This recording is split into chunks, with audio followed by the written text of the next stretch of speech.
Hello everyone, my name is Sara Lohbauer and I'm a medical student from LECOM-Bradenton, and today I'm going to talk to you about improving efficiency by becoming a lean leader. This is part of our leadership curriculum series under the technical leader. So first I'm going to start off with a few basics, and first we're going to talk about the basics of lean. And lean is a philosophy that the entire company upholds. It's focused on the removal of any unnecessary waste within a process, and it focuses really on high quality output. There are three words that are really used to describe the lean process. They are in the Japanese language, and that's Muda, Mura, and Muri. And no, these are not magical terms. These are specific terms that are used to describe the lean process. There's a lot of vocabulary that goes into lean. We are not going to discuss all of the vocabulary here today. That would take way too long. However, we are going to talk a little bit about Muda, Mura, and Muri. Muda is waste, and the point of lean is really to remove any wasteful processes or wasteful steps within a process. So that's Muda. Mura is unevenness or variability within a process. So the purpose of Mura is really to create a smooth process or something that is constant or consistent. Muri is overburdening of one process. So you definitely want to make sure that you are not overworking a singular step in the process or a single item in the process. And when you make sure that all of everything is distributed evenly, then you're going to provide high quality outcomes. And that's really the point of lean.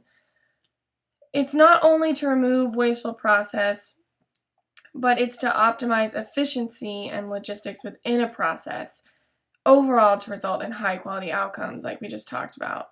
And this is really important when you're looking at how you're going to run a business, how you're going to run your leadership team, how you're going to run anything. You want to make sure that your main goal is high quality outcomes.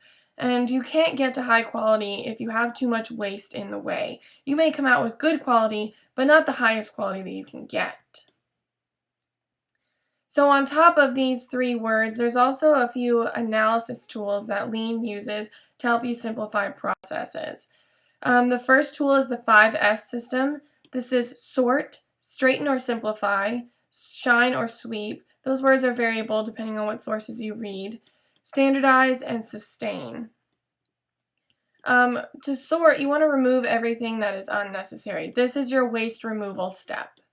To simplify, you want to organize what remains, put everything in its place. Everything should have a correct spot. If it's not there, it needs to be put there, and that will help you simplify your overall goal. Sweep is to visually identify problems or defects and deal with them. Nothing can be completely clean if there's a defect in the process, so that's kind of the point of that step. Standardize, define how these tasks are going to be done and effectively communicate that. As long as you have a set system, right, we want to be consistent. As long as you have that set system in place, this 5S should continue to function because everything is done in a standard process. And that has to be effectively communicated from transition to transition. And then, of course, you want to sustain. You want to make the 5S system part of the culture from year to year to year. Not only do you want a standardized process, but you want to make sure that as you're passing that down, your next leadership team or whoever it is, whatever industry that you're working in, that becomes part of the culture, this same 5 steps. Another analysis tool that we use in lean is TIMWOOD. And TIMWOOD is an acronym, and it's to guide you through potential areas of waste. TIMWOOD stands for transportation, inventory, movement, waiting, overproduction, overprocessing, and defects. So specifically transportation is unnecessary movement between activities. So in the production industry, transportation is unnecessary movement from an item here to an item there to an item there to an item there. It's too much movement. within the process, and that wastes time. Inventory is excess or too few raw materials.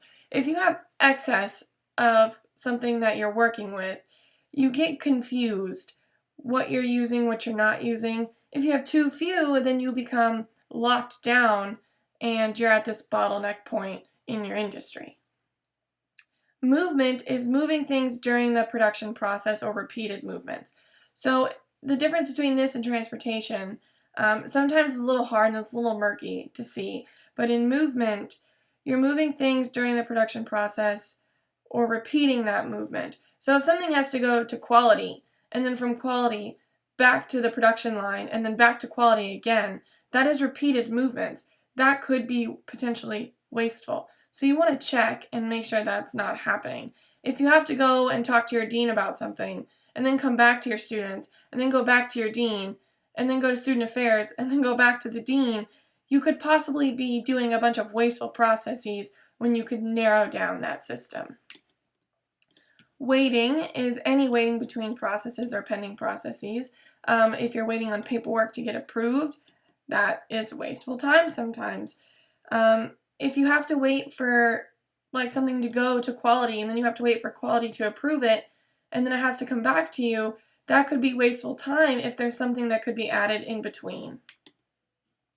Overproduction is creating too many or producing too quickly. There are times when you could just produce too many of one product. Now you have too much of that sitting in your system, or you're doing it too quickly. So the outcome is not the highest of quality. Overprocessing is when you're producing something greater than the needed item without value. So if you're doing too much work and creating this product, but the value isn't there to match the work that you're doing, it's overprocessing. And then defects is, of course, poor quality outcomes, and that's something we definitely want to avoid. When you're looking at lean as a system, it has been adapted over the years to fit so many different industries. Lean was originally made for the production industry, but it has definitely been adapted to many systems, the healthcare system included. And there's actually this book that I have read, and I highly recommend that other people read it. It's The Toyota Way to Healthcare Excellence. And they have adapted the lean system for healthcare. And they describe 7 healthcare flows. And lean is very focused on value stream mapping and flow systems. And unfortunately, we just don't have time to talk about all of that today. But these 7 healthcare flows I find are really important and probably something that all of us can relate to. We have the flow of patients, flow of clinicians, flow of medications, flow of supplies, flow of information, flow of equipment, and flow of process engineering. So what do all these flows mean? How are they used in the healthcare field? So the flow of patients is the movement of patients throughout a medical center. That could be throughout a hospital, throughout your outpatient clinic, throughout a building that has multi specialty centers. You want to make sure that the flow of patients, the movement of patients throughout your medical center is the most efficient.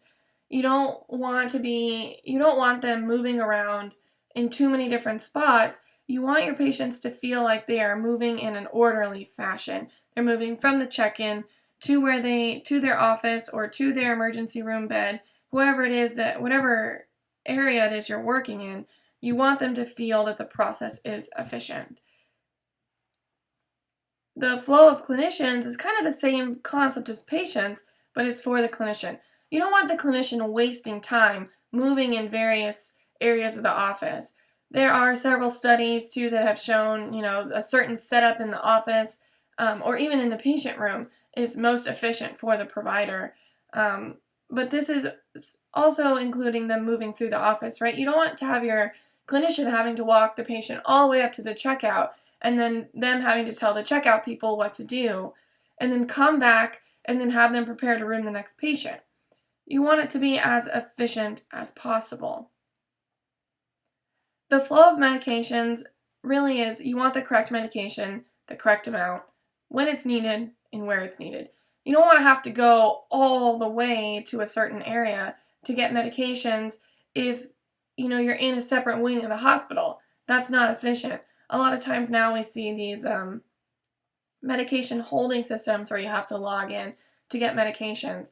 And that's a lean process, right? The medication is where you need it to be. It's not all the way in the pharmacy. It's not all the way in a separate wing of the hospital. While we do want to store medications in a pharmacy and we want them to be distributed appropriately, having certain medications in the correct dosages where you need them when they're needed can be very efficient. You also have the flow of supplies, right? If you are in an ICU, you don't want all of your intubation kits to be on the medicine floor. That would make no sense. You want to have your supplies in the correct amount where you would need them. You don't need every intubation kit in the ICU, but you want to have enough that if you have an emergency or if you have a certain amount of patients on the ICU floor, you want to make sure that you have enough intubation kits to be successful if anything happens. The flow of information has to do with efficient and effective flow of patient information. This has been rapidly improved over the years through the use of patient portals, online accessing for patients of their healthcare information, and to just electronic health records. Before that, everything was paper, and sometimes things got lost over time, or it wasn't legible because it was handwritten. So over the years, this has definitely improved with electronic use of medical records. But also you just want to make sure that when you're charting, everything looks efficient and is in the right spot. This way, when other providers read your notes, they'll be able to find that information. You also have the flow of equipment. You want to make sure that you're optimizing equipment use and making sure that it's available and readily accessible when needed. We have all probably been in a situation where we have a patient who needs an x-ray, but the x-ray machine is backed up for like 20 patients. That is not efficient. You want to make sure that you are scheduling people appropriately to use equipment. There's enough equipment available. If there's only one x-ray machine for your clinic, you want to make sure that you are not overburdening that machine, right? You want to make sure that you are respecting the Muri component of lean. The flow of process engineering is really just synchronizing all the flows into a daily work process and improving those activities. This is really just overall synchronizing everything, making sure all the flows meet the expectations. So how does this really move in from healthcare to student leadership? So how do we adapt lean for the student leader? And I've kind of put it into these kind of terms. Flow of patients leads to the flow of students. Flow of clinician leads to the leadership team. Medications are your positivities. Supplies are your activities. The flow of information doesn't change. It's still the same concept. The flow of equipment is really the flow of your on-campus resources. And the flow of process engineering, again, doesn't change. So let's talk about each one of these in depth. The flow of students. You want to ensure that students are getting the most out of their activities and their learning environments. Their experience should be the number one priority of any student leader, right? So how do we make sure that what we're doing is meaningful and impactful for them? You get their opinion. You can do this through polling, town halls, meetings, but you just want to make sure that you are getting their opinion on a regular basis. And of course, ensuring that everything that they do on campus is meaningful. You want to have adequate student environment to study, to relax, and for activities. You want to make sure that your library is adequate for studying. You want to make sure that study rooms or study spaces are available. We cannot always fix the building design of our campuses, but we can always go to our administrative body and say, hey, there's not enough study spaces for students. Maybe we can transform an area to give students more study spaces. Relaxation environments, outdoors areas, picnic areas on your campus. Again, you can't always change how your campus was built, but you can go to your administration and try to find to repurpose spaces. Try to help them repurpose a space to become either a study or a relaxation environment for your peers. And then adequate student activities. What does this mean? As a student leader, you want to make sure that you are giving, enough meaningfulness to your activities. You don't want to bring students on campus for something that is not impactful to them, right? Sometimes just grabbing a cup of coffee can be impactful to students because it's a way for them to relax. So really just make sure that activities that you're picking are purposeful, impactful, meaningful. They provide something to the student. Next is the flow of the leadership team. This is so important, and I cannot stress this enough. The team should have a firm understanding of their roles, and they should be moving about within their roles. Now, it's perfectly okay for you to help each other in the team. Just because it's not in your specific job duties to make a certain presentation, you can still help a team member make that presentation. Where it becomes an issue is when there's no communication about that moving between roles. When two people are actively working on the same task and have no idea, or two people are actually working against each other because they don't realize they're working on the same project but have different ideas and are going about doing it differently. That is an issue. That's where you get into muddy waters and excessive movement within the team, and you get poor quality outcomes because of that. So you have to make sure that that is not happening. The flow of positivity. Again, this is really important. Positivity from the leadership team is medication for students. If the leadership team is not being positive, they have a negative attitude, or they're spreading negative information, this will, of course, bleed onto the students. They will also feel the negativity. And it's important that we make sure that that doesn't happen. It's a waste of time. It's a waste of power. And once there is a sense of negativity from the leadership team, then students tend to feel that that negativity should go up the ranks into the administrative body. And it's your job as leaders to make sure that that doesn't happen. Things will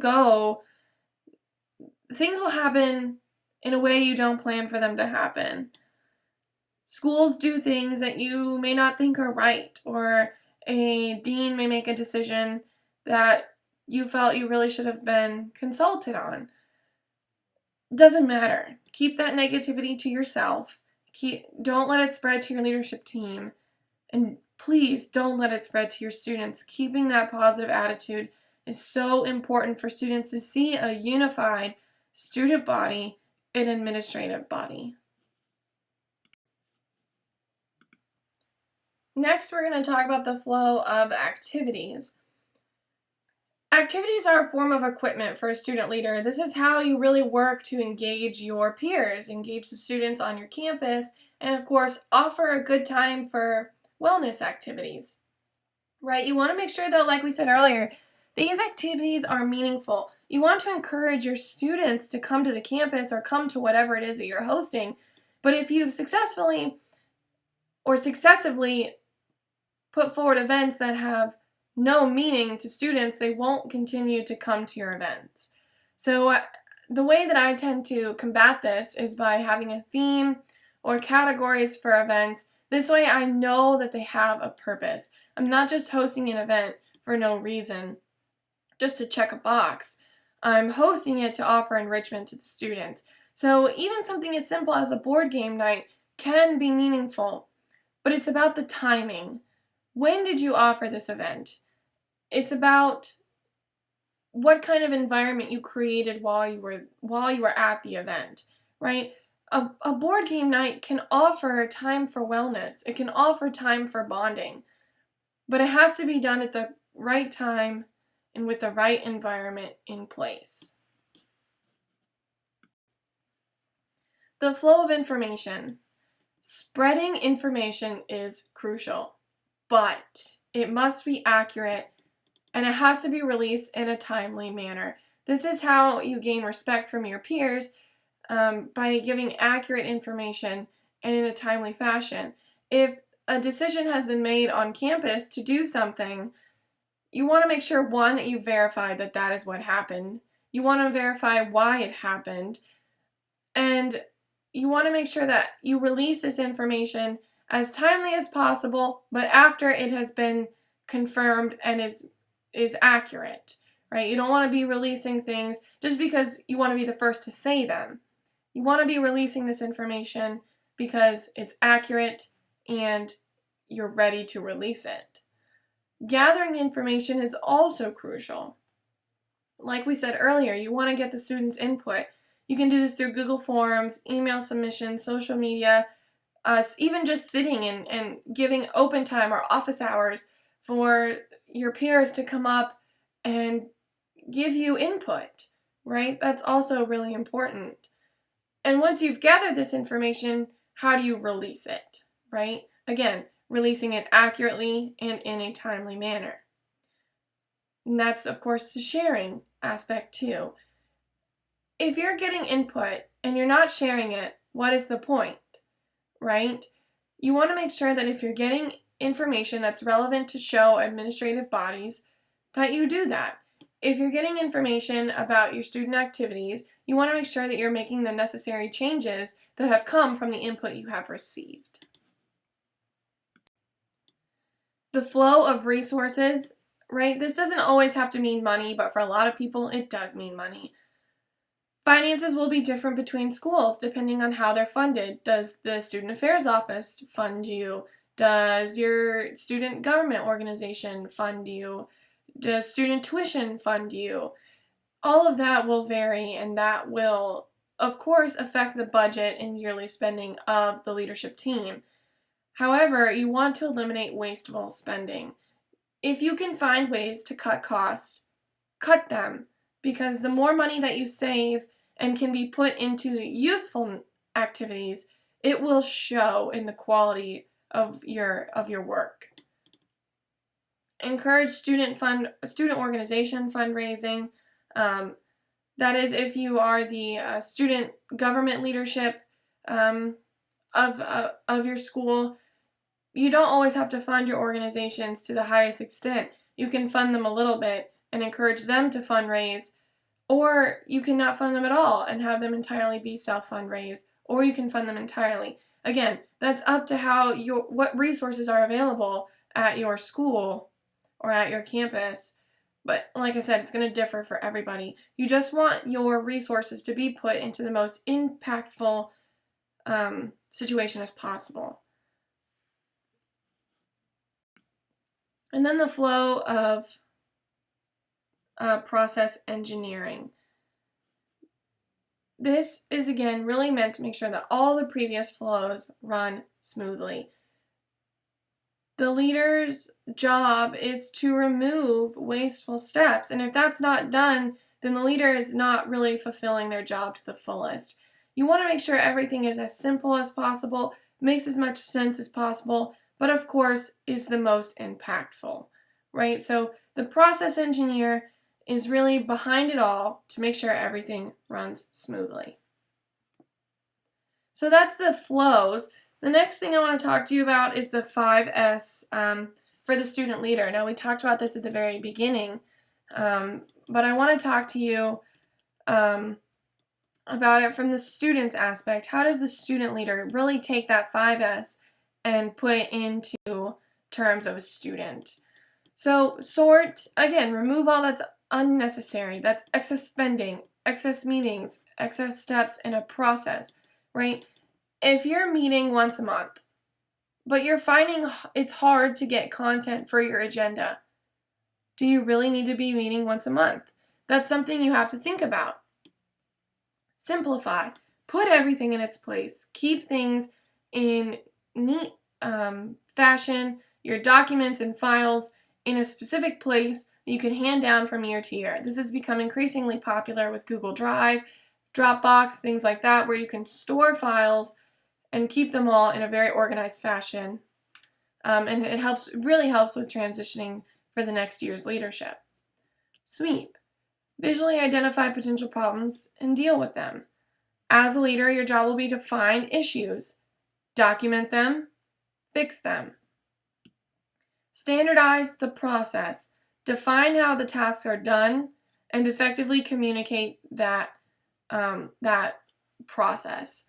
Set a standard process and a standard lead time, right? If you are to fill out a certain amount of paperwork and get it to the dean before you can do an event, then you should set a time for that to be done, right? That should be done within 3 weeks of the event, right? That's a standard process. You've now set a timeline to make something standardized. Now, 3 weeks before every event, the dean will get a paper on his desk that he has to sign, he or she has to sign, right? That's a standardized process. But keep it simple. Don't make it go back and forth. Don't make it be excessive in movement. Just have it be as simple as possible. And then, of course, you want to sustain all these. From year to year, you want to make sure that this process stays as lean as possible, but also that it's looked at from year to year, and make sure that any other wasteful steps from year to year are found and removed. Now, that's pretty much everything about lean that I really wanted to touch on.